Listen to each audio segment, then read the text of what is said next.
Hello Pre-Calc students.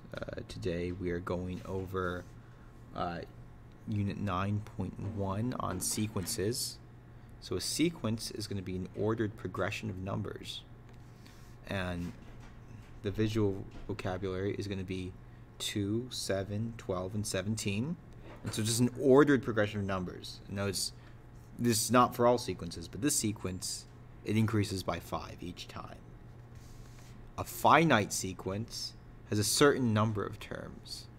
So this term is going to be 2, 3, 4, 5, and 6. But notice it starts at 2 and it stops at 6. So there's a finite amount of terms in this sequence. An infinite sequence goes forever, which means there's an infinite number of terms. So you could start at 1, go to 3, then 5, then 7, but then this pattern would continue on forever. This pattern would continue forever.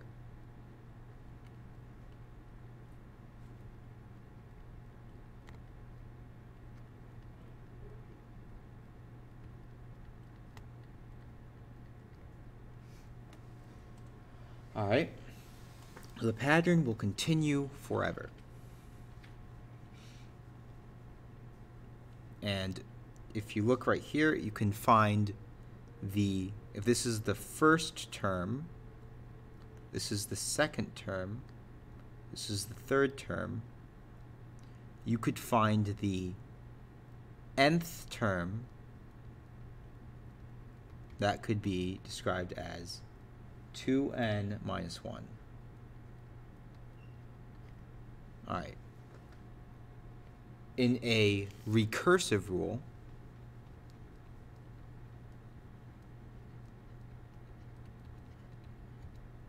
each term makes reference to a previous term.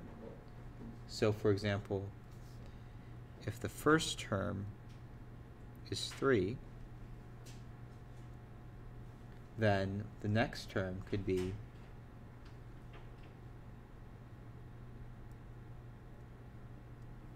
an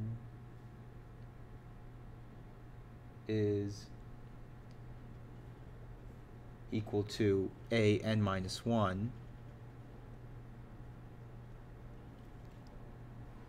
plus 5 for all n that are greater than or equal to 2. Let's break down this example.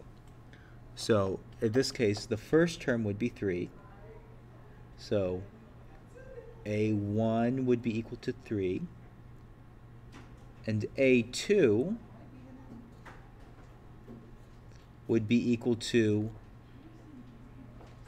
an minus 1, which would be the second term. So the a2, the second term, would be equal to the first term, a1 plus 5. a3 would be equal to a2 plus 5. All right? So a2 is equal to a1, which is equal to 3, plus 5, which is equal to 8. a3 would be equal to a2, which is 8, plus 5, which means it's equal to 13. So in this specific example, the first term would equal 3, the second term would equal 8, and the third term in the sequence would equal 13. And the process will be continue. Only this is how you express this sequence in a recursive manner. All right, so I'm going to clear annotations and move on to the next example.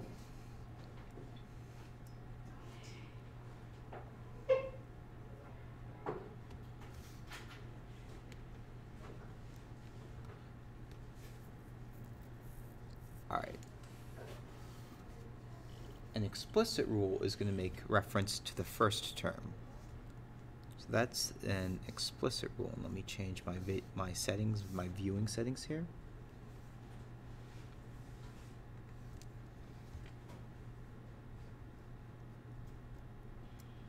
Sorry about that. So an explicit explicit, an explicit rule makes reference to a first term. So in this case, an is equal to 4n minus 3.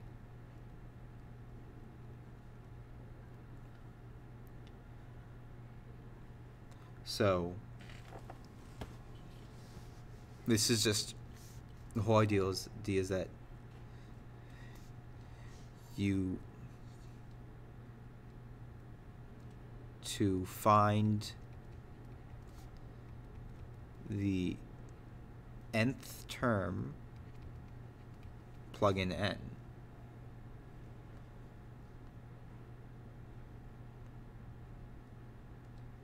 Plug in the term number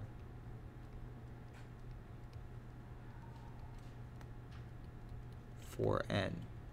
So an example, a sub 3, the third term in the sequence would be 4 times 3 minus 3, which would be equal to 12 minus 3, which is going to be 9. A sequence, all right, a sequence converges. The limit as n approaches infinity is a finite number, and the sequence will diverge if the limit as n approaches infinity is non-existent. So the limit as n approaches infinity of 1 over n, this is going to be equal to 0. The reason why is because as n gets really big, you're dividing by a really big number, which is going to give you a value of 0. And so 1 divided by an infinitely big number, that's going to approach 0. So that's going to converge. So it converges to 0. Converges to 0, because that is a specific value. That is a specific value.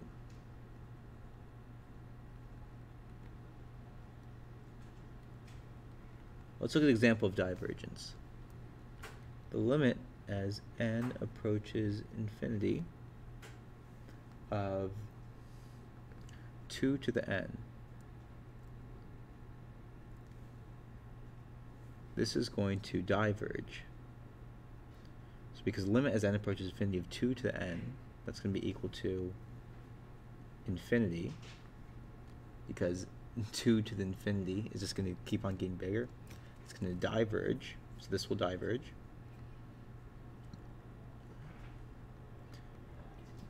And then diverge because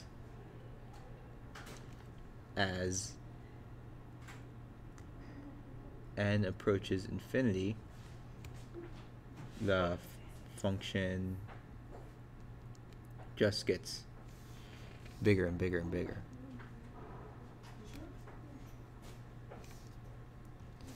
So as n approaches infinity,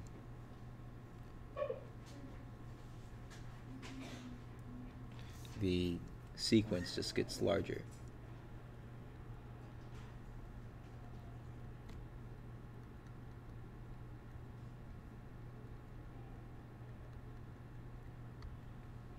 All right. Each term of a geometric sequence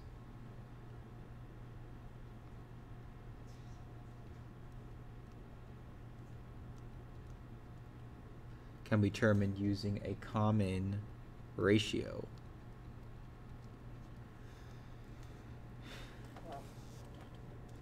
So, for example, the ratio would be 8, 4, 2, 1, 1/2, 1/4, ...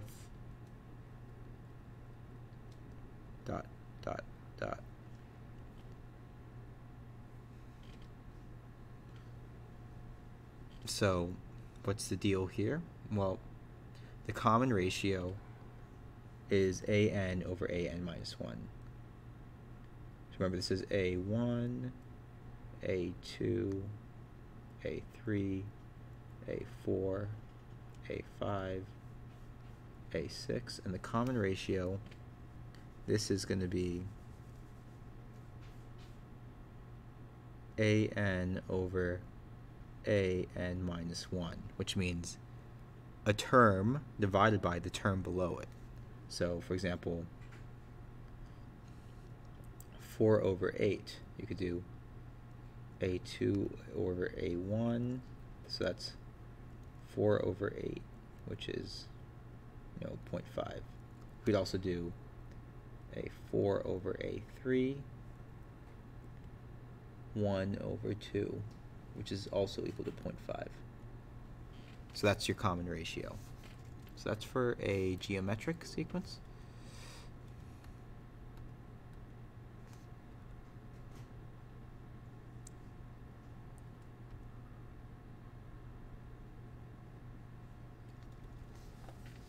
For an arithmetic sequence,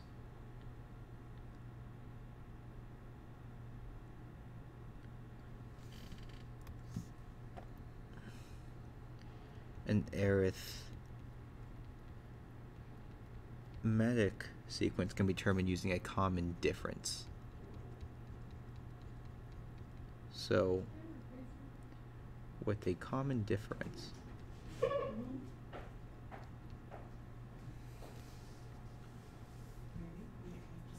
yeah, an eraser.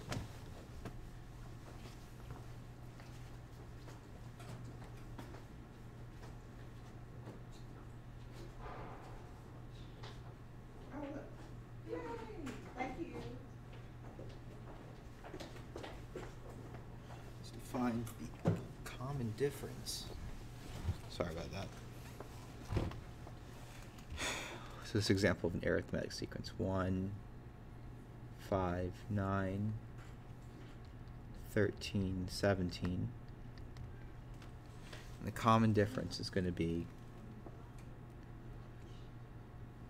4, because 5 minus 1 is equal to 4, because you always define a common difference. You would have an minus 1, which is the current term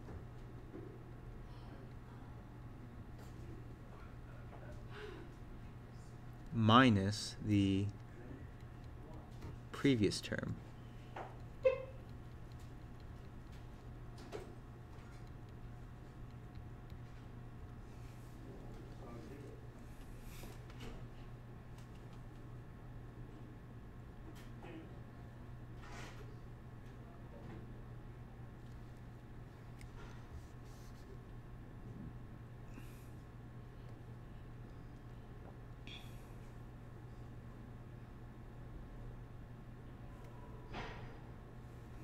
All right.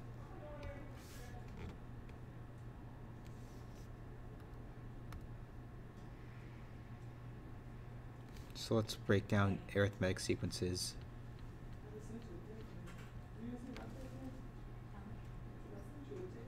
Let's break down arithmetic sequences in a more structural way. For the general form, so let's look at the common difference. The common difference is going to have the difference between terms. So it's going to be the second term minus the first term, or the third term minus the second term. That's going to be D, which is the common difference between consecutive terms. Each term in a arithmetic sequence can be obtained recursively from its previous term by adding D. Now the general form of an arithmetic sequence is going to be an is equal to dn plus c. And the explicit rule will be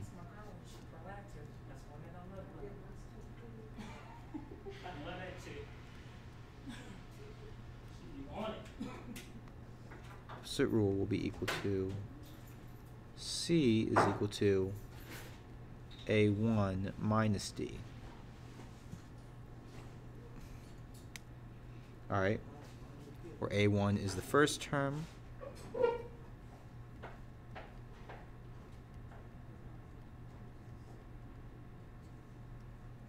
and D is the common difference.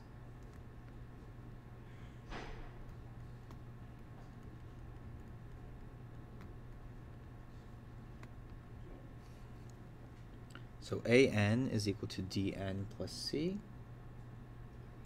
or A n plus 1 is equal to AN plus D. All right. So doing this again. If you need to write it down, C is equal to A1 minus D. This means that the next term is equal to the current term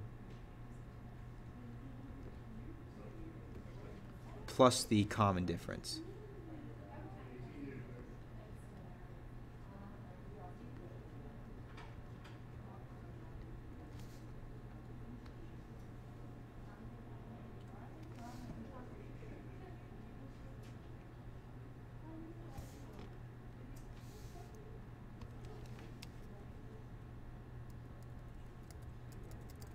We could also have the formula that the current term is equal to the previous term plus the common difference, as long as the current term is at least the second term, or that the current term is equal to the first term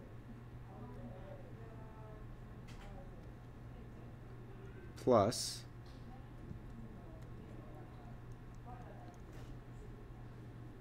n minus 1 d. And I believe that is the formula that you will get on your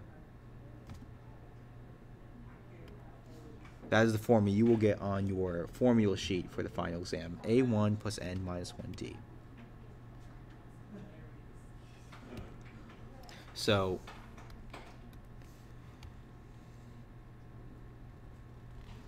if you know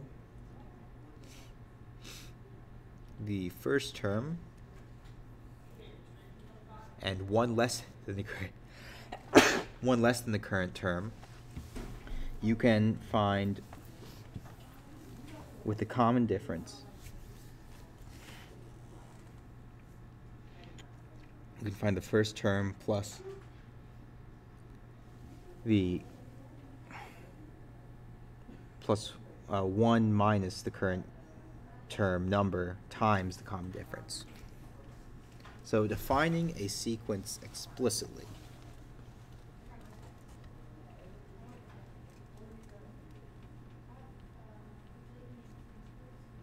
All right.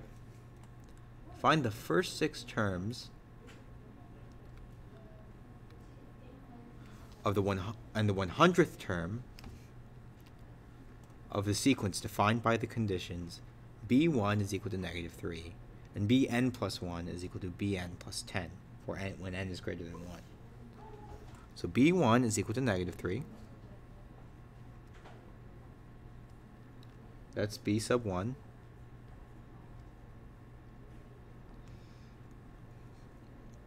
All right.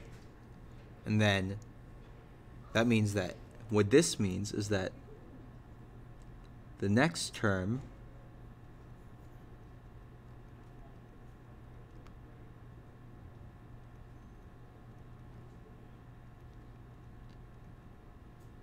equals the current term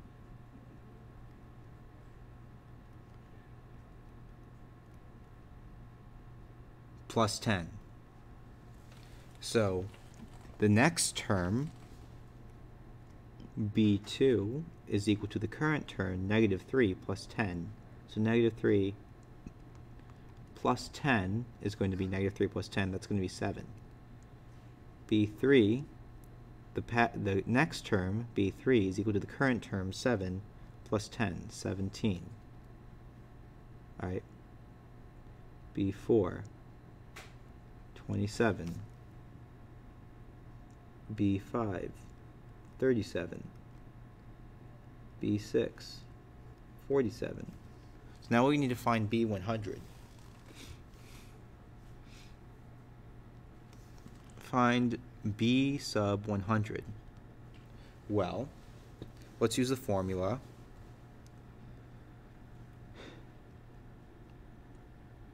AN is equal to A1 plus N minus 1 times D. So that means that, in this case, for this specific example, B100 was equal to B1 plus 100 minus 1 times D. So this specific example would be B sub 100, the 100th term of the sequence, is equal to B1, which is negative 3. Right? So B1 is negative 3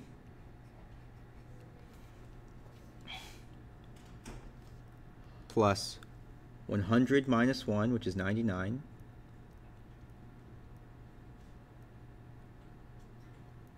times our common difference, which is going to be 10.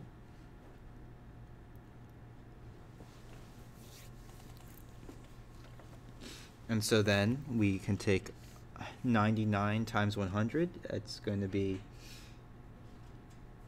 99 times 10. That's going to be 990. So that's going to be equal to 990 plus negative 3. So that means that B100 is going to equal to 987. So that's going to be equal to B100 is equal to 987. Find the common difference, the 10th term, a recursive rule, an explicit rule for the nth term, 5, 8, 11, 14, 17. So D is equal to 3.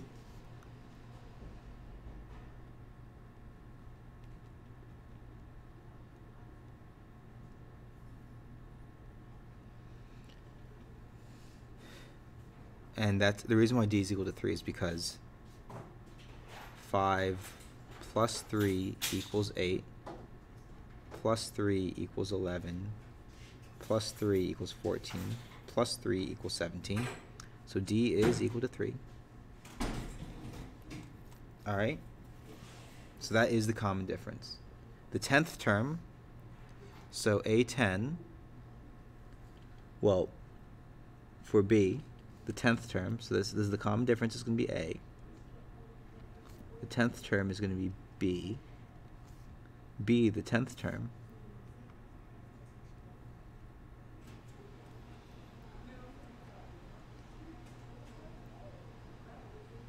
AN is equal to A1 plus N minus 1 times D.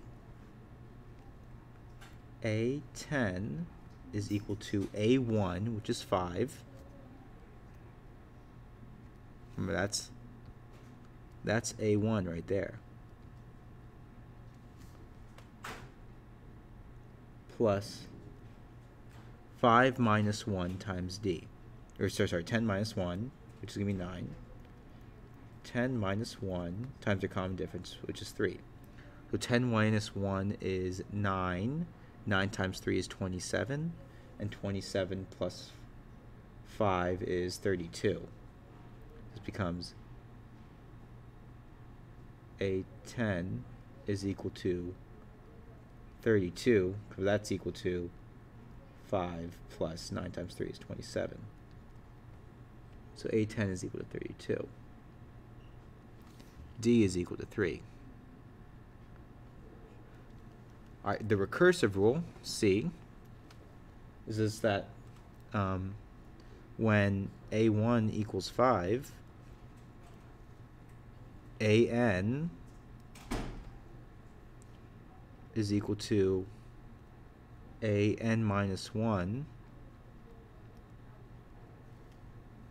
plus 3, as long as n is greater than or equal to 2.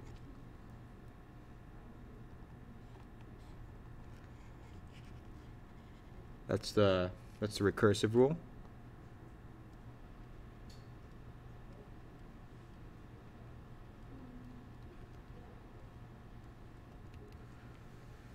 And then you have your explicit rule.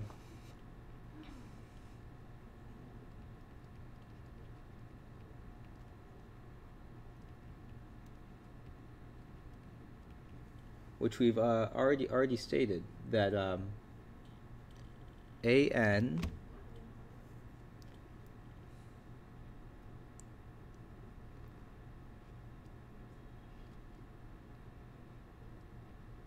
is equal to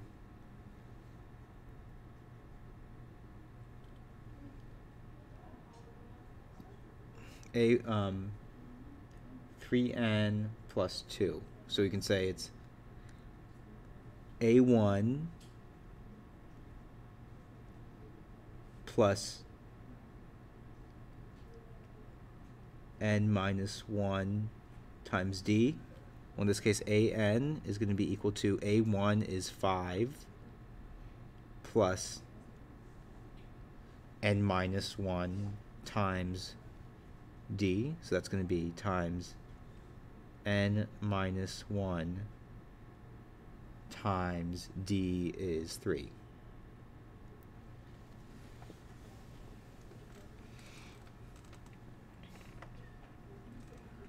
All right.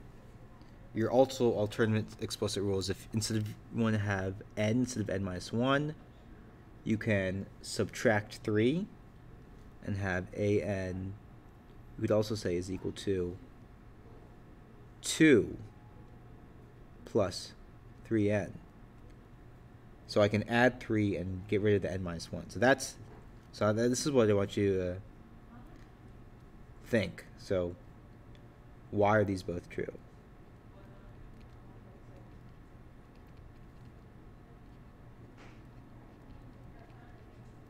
Think about that. All right. So that's example 2. Let's move on. Always pause if you have a question.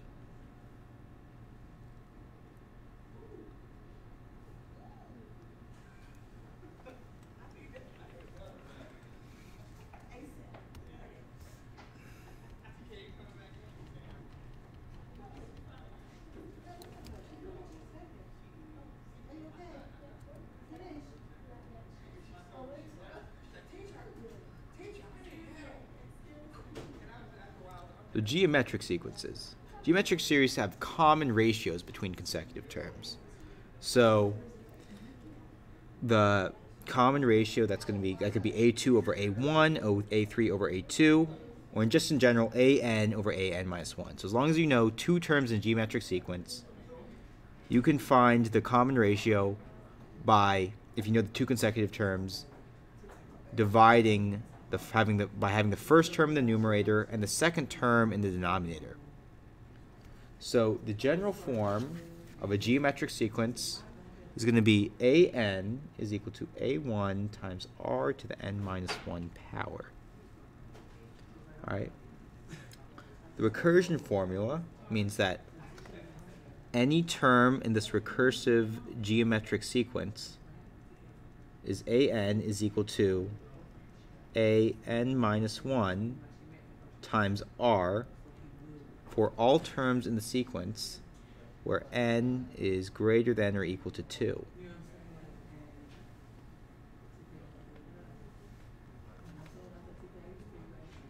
So I'm going to clear annotations.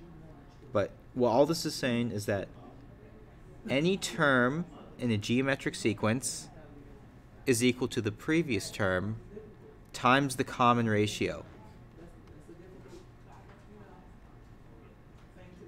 All right, let's scroll down and go to the next problem. for example 3, to find the first 6 terms and the 100th term of the sequence in which ak is equal to k squared minus 1. Alright, so let's plug this in here. A1 is equal to 1 squared minus 1. A2 is equal to 2 squared minus 1. A3 is equal to 3 squared minus 1. Keep following with the same pattern.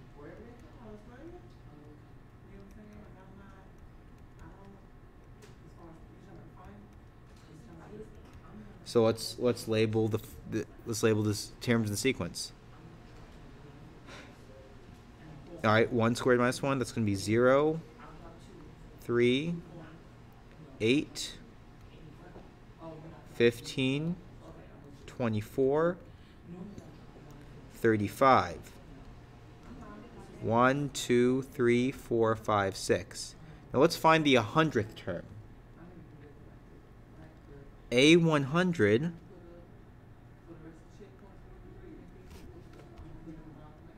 so dot dot dot. Now we have, so it's the first term, the second term, 3, 4, 5, 6. Let's find the 100th term. A100 is going to be equal to 100 squared minus 1. So 100 squared is not going to be 1,000, but 10,000, so that's equal to 10,000 minus 1. That's going to be equal to 9,999. So that's going to be, the 100th term is going to be 9,999. Going to clear annotations and move on to the next example. Let's determine whether the sequence converges or diverges. The 5th term of a sequence is 20. The 9th term is 36. Write the first few terms and then find a formula for the nth term. Alright? So we're going to have a first term, a second term, a third term, fourth term, fifth term, a 6th term, a 7th term, an 8th term, and a 9th term. Alright, getting that all written out. We know that the 5th term is 20, and the 9th term is 36. So what we can do is we can find the average difference, okay? So we can do 36 minus 20 over 9 minus 4. This is to see if, find the average difference. This is so we can find the common difference. This is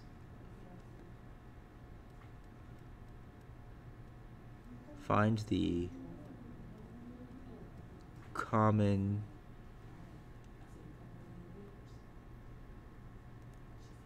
difference, and this is, remember, the common difference, that's for an arithmetic series.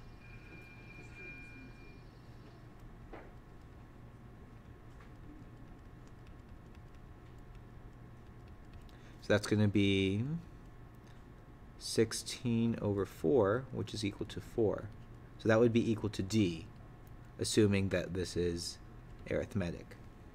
That's equal to D, then that means you can add 4 for each term.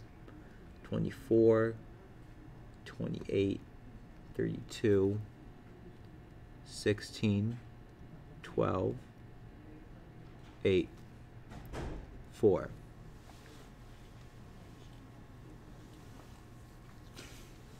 An explicit rule here is that AN is going to be equal to 4n, because, let's look at it. for an arithmetic series,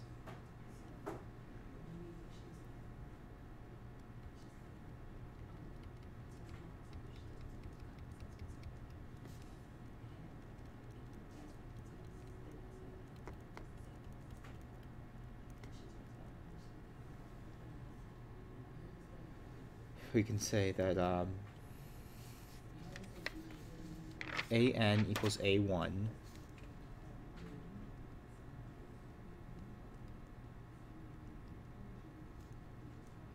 plus n minus 1 times d. So that means that an is equal to a1, which is 4, plus n minus 1 times 4. You can also say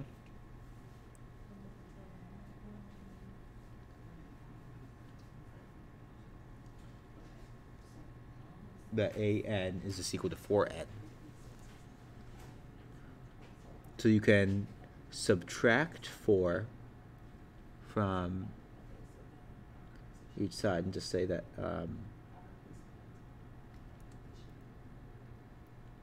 an is equal to 4n. These would both be true. Just think about it.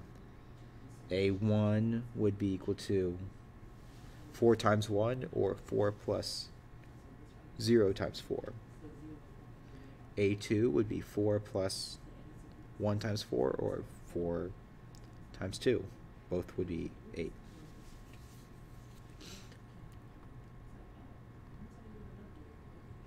Both of these are true. Move on to the next example.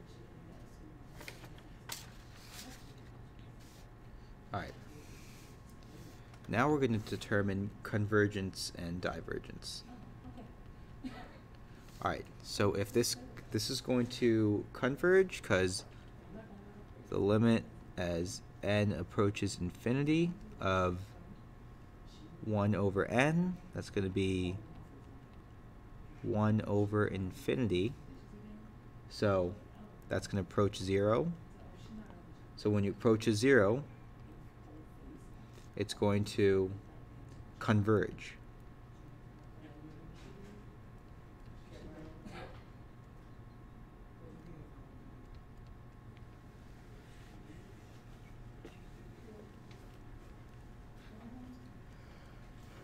Here, the pattern, look at the pattern, 2 over 1, 3 over 2, 4 over 3, 5 over 4.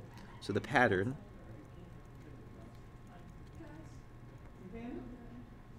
is going to be n plus 1 over n. Okay? So the limit as n approaches infinity of n plus 1 over n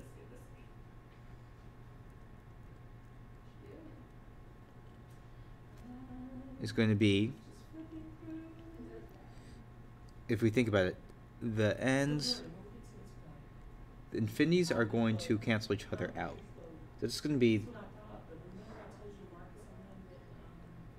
to the limit as n approaches infinity of n over n plus the limit as n approaches infinity of 1 over n. So n over n, two things over cells, that's going to be infinity over infinity, so that's going to be equal to 1. And 1 over n, that's going to be equal to 0. Alright? Yeah.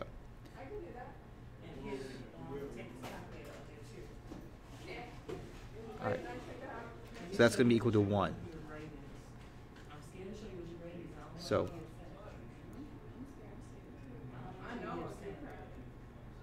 it's going to converge to 1.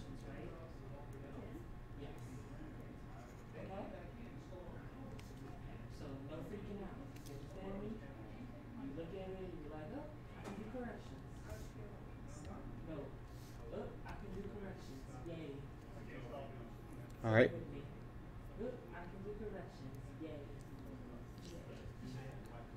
So you have 2n.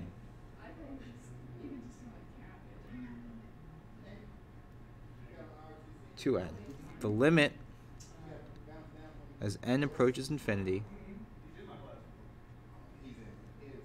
of 2n, so that's going to approach infinity, so that's going to be diverging. It's not converging on a single value. All right? And for this problem, when you have negative 1 to the n, it's going to constantly oscillate.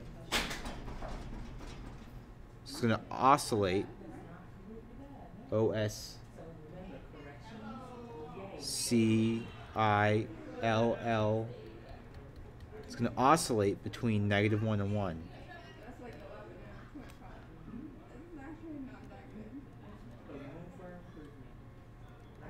Because it does not converge on a single number.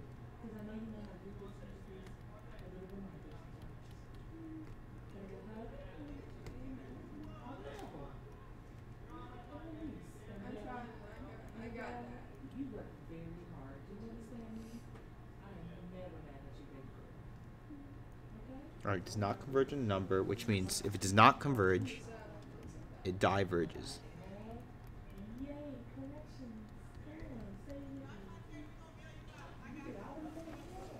Alright.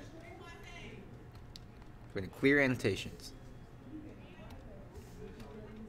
Keep going. Alright. Now, why is it doing this? Alright. Let's define geometric series now. Geometric sequences.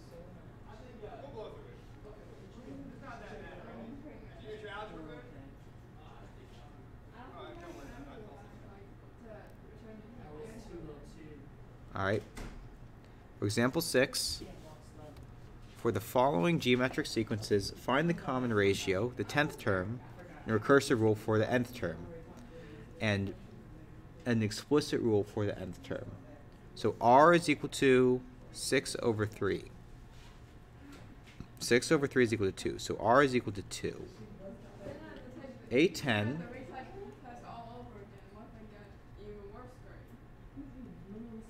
is equal to A1, which is 3. 3 is A1.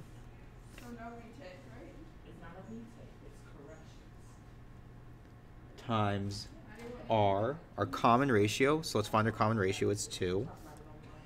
Times 2 to the n minus 1. So that's to the 10 minus 1. We can simplify that. A10 is equal to 3 times 2 to the 9th.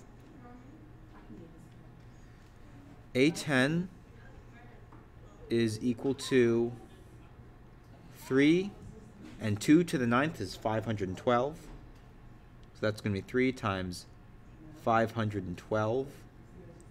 So that's going to be A10 is equal to 1536.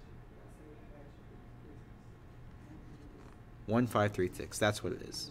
Alright, so let's clear annotations and move on to our recursive rule and explicit rule. Our recursive rule is that if A1 equals 3, AN is equal to 2 times AN minus 1, where n is greater than 2. And if AN is equal to 3 times 2 to the n minus 1, then actually that's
All right. So with B.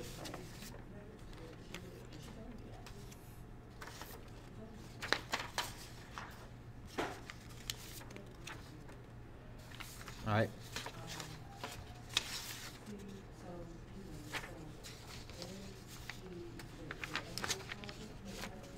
All right. We have 12, -6, 3, -3/2, and 3/4. So just find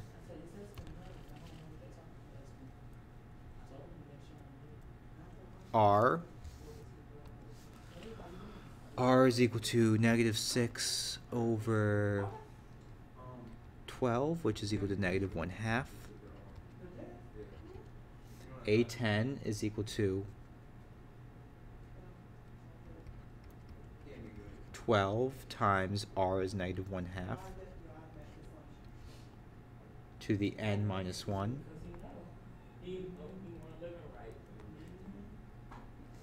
Which means A10 is equal to 12 times -1/2 to the, that's going to be -1 to the 5/12.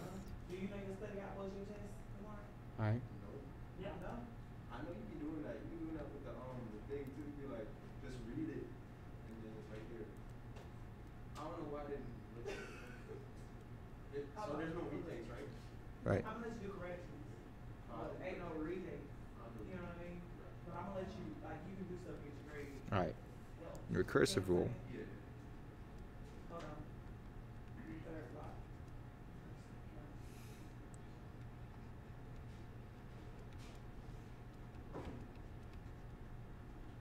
I'm assuming a lot of people fail. I had some people made hundreds today, believe it or not. Because they study. Oh. That was funny. You thought that was funny.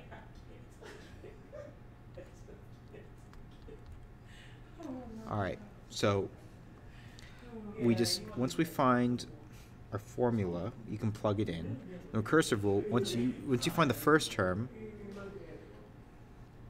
you have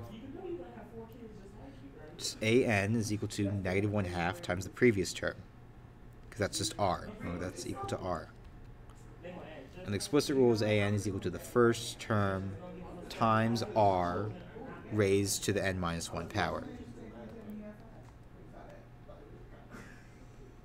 All right, let's do the last example. Finding the limit of a sequence.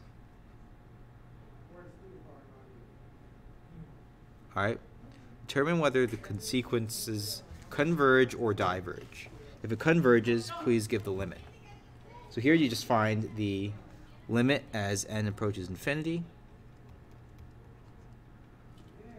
And that's going to be of 3n over n plus 1. What we can do is we can cancel out the n's, and then we'll have, this will approach 3, so this will converge about 3. Converges to 3. All right. Think about the end behavior of the asymptotes.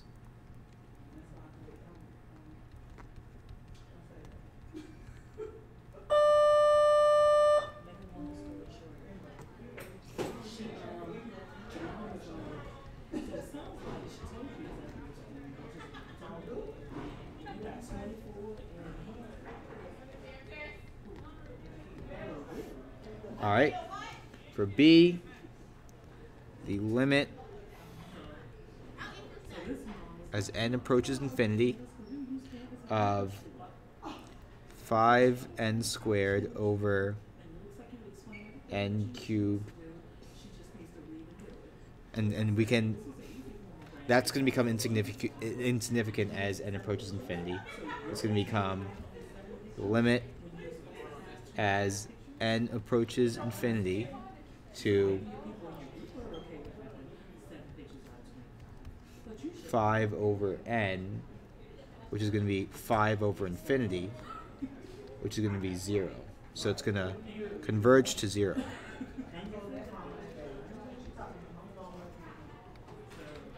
All right.